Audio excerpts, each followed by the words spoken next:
So Ben-Hur, contrary to anybody that thinks it, is not huge. We're not immense.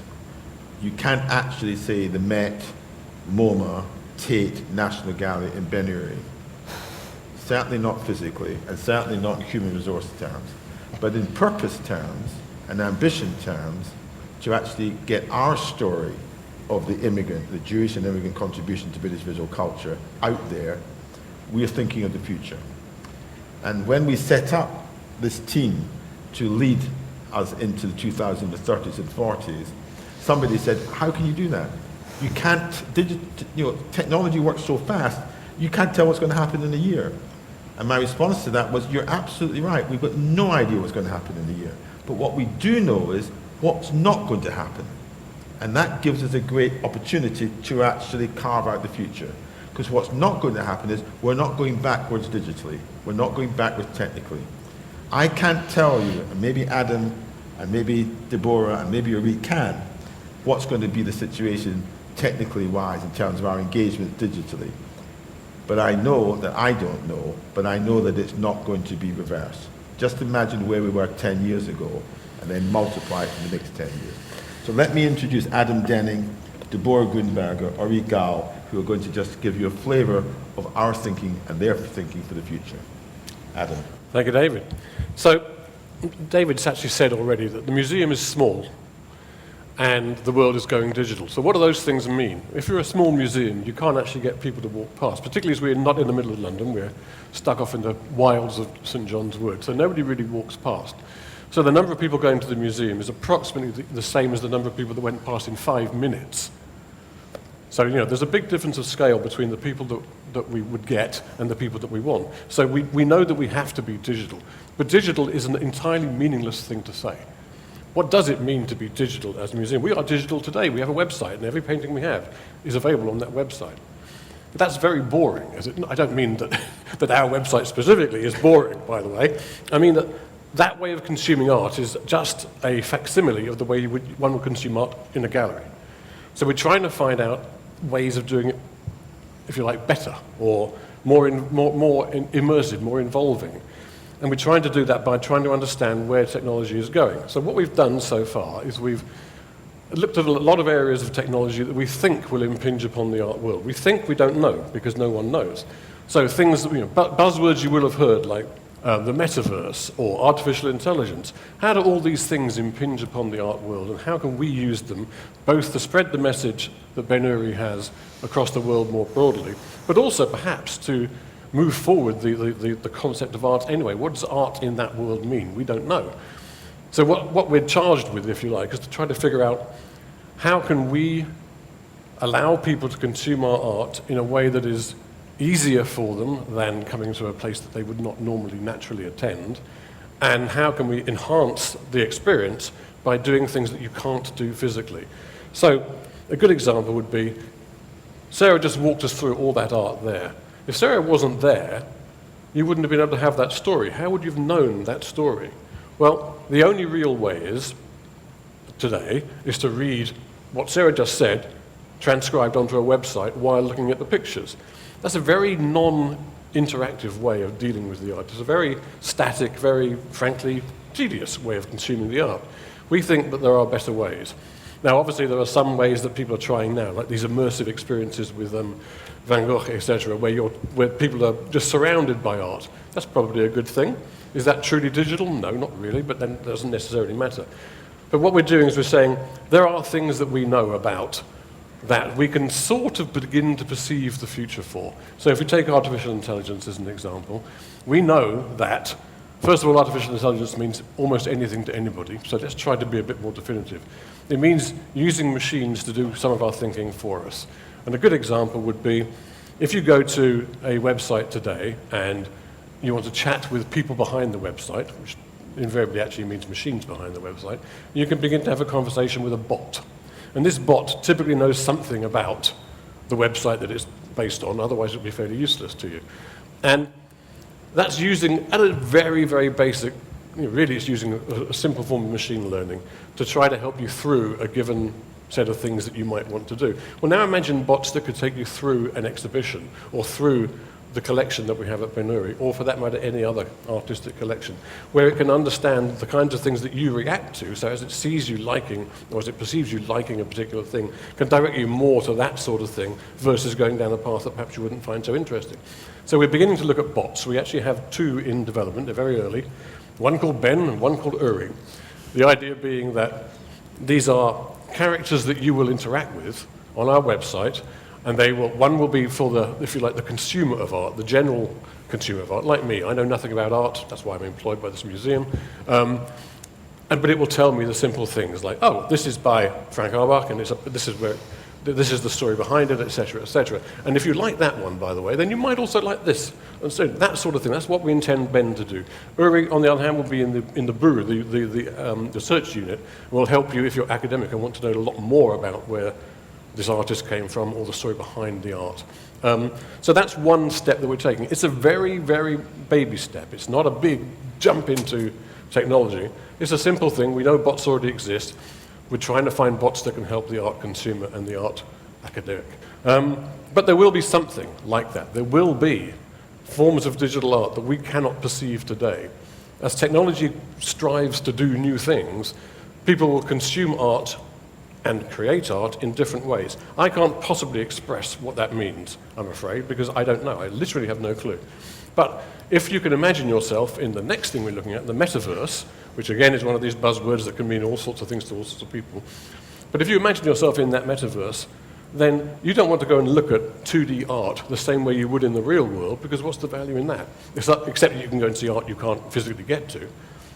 But perhaps there's new ways of both creating art in that world and consuming that art. We don't know, but we are investigating. So the metaverse, the whole idea behind the metaverse is that there is a world behind the world, a virtual world, and in fact a large collection of virtual worlds. There might be a world for Ben Uri versus a world for the United Kingdom or the actual world, whatever it happens to be.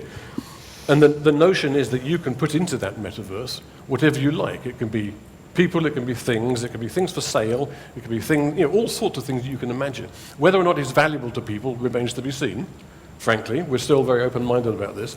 But if we follow the companies that are pioneering in this world, the likes of Meta, aka Facebook, and Google, and so on and so forth, and find out what it is that they're doing, at some point we'll all have to make a bet and say we think they're going to win. Their version of the metaverse is the right one. So we're going to go and follow them. But we don't know yet. And so the thing is to keep abreast of all these things, try to figure out what the hell they mean to artists and to museums, and then try to make some kind of realization of those things that is meaningful, so that in 5 years' time, we actually have not just a vision for what this means, but also, in practical terms, something that really exists that you can walk into virtually and begin to interact with, and that gives artists new scope for showing new things. So that's why we exist. And like I said, we've been doing the bots as example number 1, but we're doing other things too. And in fact, I want to introduce next Deborah, who's going to talk about one of the other initiatives that we're involved in, which is all around competitions. So. Hi. Yes, so thanks, Adam. We're all meeting and discussing, brainstorming, thinking about what it means, the museum of the future, art of the future, and where it's all going. And like David and Adam said, there's a lot of guesswork, there's a lot of things that we know, but there's a lot of things we don't know. And where do we put our focus?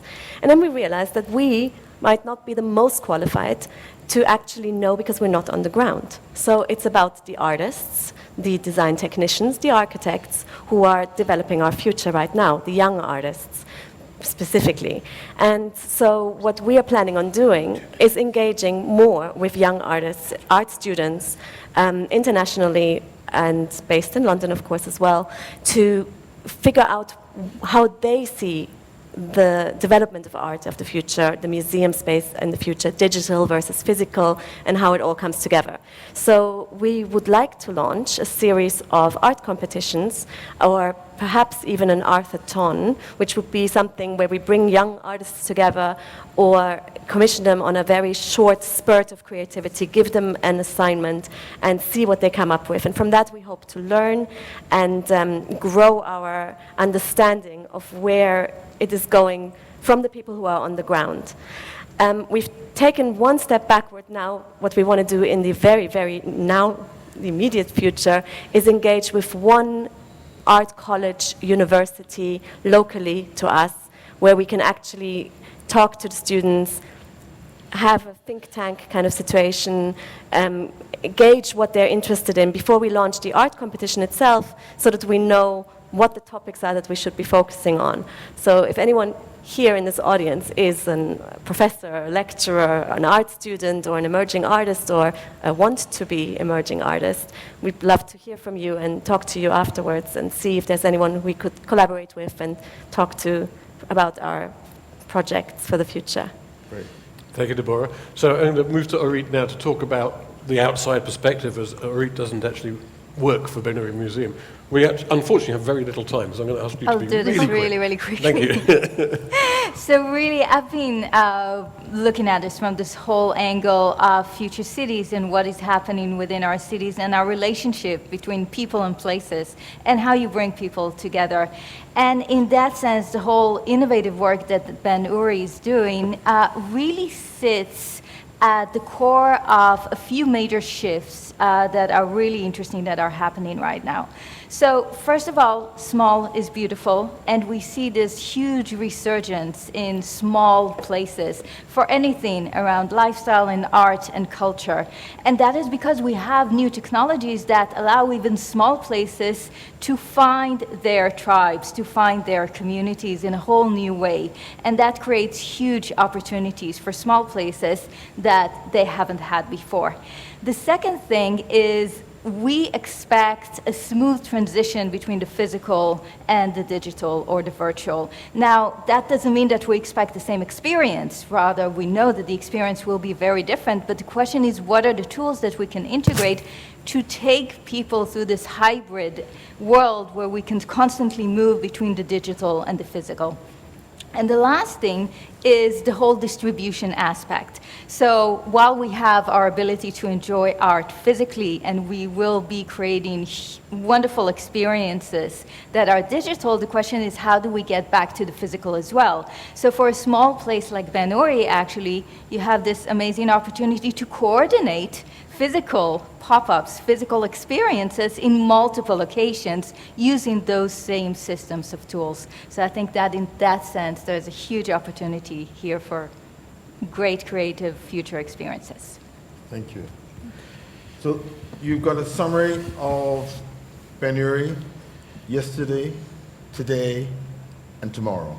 And we're very happy to take all questions. No, I was just interested in what you were saying about the pop-up idea, and I think that sounds very exciting and also a really good way of reaching a lot of people, because you can have pop-ups, well, certainly in London, there's quite a lot of places that seem to be still closed, and then you can show or engage people just as you can't do with, you were saying, with the gallery, because not enough people come by, but in a central London or any city really, you could make a very interesting environment. Absolutely, and you can synchronize it across many different places across the world to have multiple people experience something, but just in various locations. So actually that wasn't really a question, but I was... Okay. The lady behind you. I was just wondering Could you speak a little bit nearer to thank you. how much your core collection has any reflection of the emigre community that came out of apartheid South Africa?